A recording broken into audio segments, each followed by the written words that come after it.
The Bernie Sanders campaign is celebrating two major milestones. The first, reaching 2 million total contributions, coming from about 1 million unique donors, and the other one is scoring the very first major union support. This is great. The Communication Workers of America, 700,000 people union supporting Bernie Sanders. It is not a surprising move. Larry Cohen is one of the top advisors of the campaign and is the president of this labor union. But we see that finally Bernie Sanders, a candidate that is really supportive of labor organization, gets an endorsement.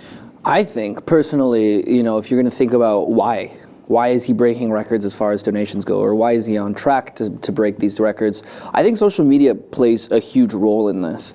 I mean, Bernie Sanders is effectively taken over my news feed on Facebook, for example. It's like everyone is really sharing a lot of stuff, and I think he's reaching like grumpy cat levels of popularity over the internet. But let's not forget, Hillary is still raising a lot more money than Bernie. She's in the 70 million range. He's still in the 40 million range. So there's still a huge gap there. Definitely a gap, but I think that gap for Bernie Sanders is a badge of honor. Yeah. It's the difference in between getting those donations that amount about $200 in average compared to the $1,000 or $10,000 that big lobbyist groups and corporate America are giving to Hillary Clinton. Now, the endorsement is really, really important because it covers workers from different industries, but one of those industries is broadcast journalism. Mm-hmm. That brings me to this idea of the Bernie Sanders media blackout. The latest report is that for every minute that he gets covered on TV, Donald Trump gets 33 minutes.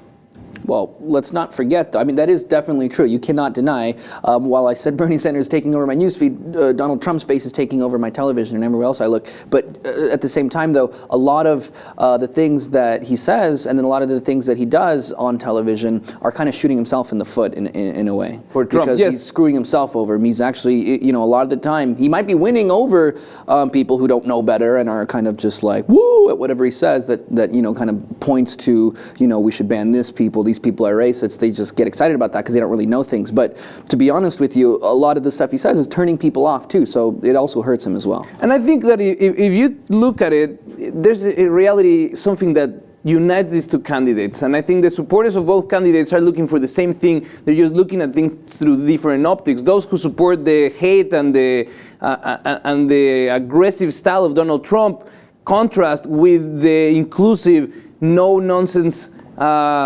rhetoric that Bernie Sanders is putting forward. But at the end, we have people on both ends that are angry at the establishment, that are angry at the way things are being run at Washington and the way things are not getting done in Washington, and how the life of Americans is getting a hit every day. There's less money, there's less spending money that affects everyone in the community. But Bernie Sanders is doing his effort to bring that change in a positive light, and still he gets no recognition.